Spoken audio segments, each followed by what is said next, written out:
আসসালামু আলাইকুম এভরিওয়ান। আমরা চলে এসেছি জাভার নতুন আরেকটি টিউটোরিয়াল নিয়ে। আজকের টিউটোরিয়ালে আমরা কথা বলব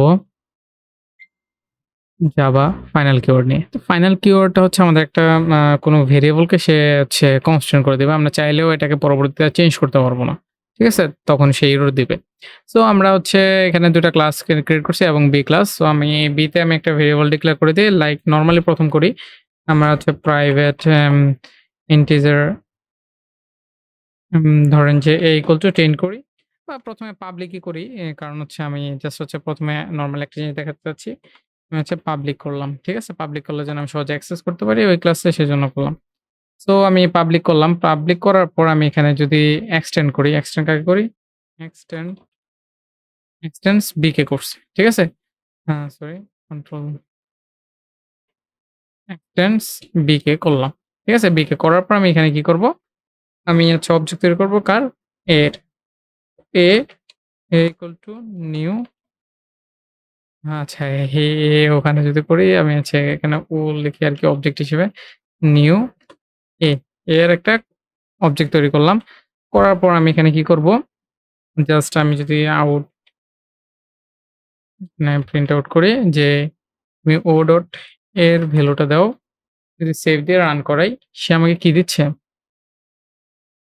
জাভা অ্যাপ্লিকেশন নরমালি আমরা যদি দেই 10 দিচ্ছে। Okay clear? এখন যদি আমরা এখানে বি তে যদি কি করি? আপ আ ফাইনাল ইউজ করি এখানে ফাইনাল। দেখেন যে ফাইনাল ইউজ করার পর সেভ দেওয়ার পর এখানে যদি আপনি ভেরিয়েবলটা চেঞ্জ করতে চান, ঠিক আছে? কোনোভাবে O dot A equal to আপনি যদি 21 দিতে চান, এখানে সে কাজ করবে না। সে এখানে কি বলতেছে দেখেন যে আমার ফাইনাল মডিফায়ার। ফাইনাল মডিফায়ার এর জন্য সে হচ্ছে কি করতে পারবে না? এড করতে পারবে না। ক্লিয়ার?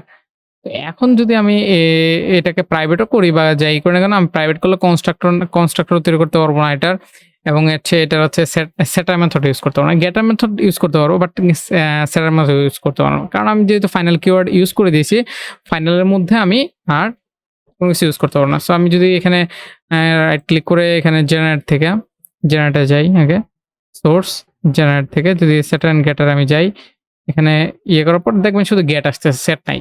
কারণ কি? সে ফাইনাল। ফাইনাল মানে হচ্ছে তার থেকে আমি কোনো কিছু আর সেট করতে পারবো না। সো আমি ফাইনাল ভ্যালু মানে হচ্ছে একদম কনস্ট্যান্ট। এটাকে আমি আর পরবর্তীতে চেঞ্জ করতে পারবো না। সো কোনো ইম্পোর্টেন্ট ভেরিয়েবল যদি এরকম থাকে যে আপনি কোনো কারণে যদি ভুলবশত চেঞ্জ হয়ে যেতে পারে বাট এটা অলওয়েজ কনস্ট্যান্ট থাকবে, তখন আপনি ফাইনাল কিওয়ার্ডটা ইউজ করবেন।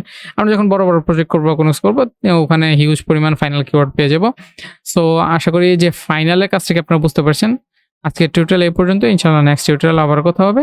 আসসালামু আলাইকুম।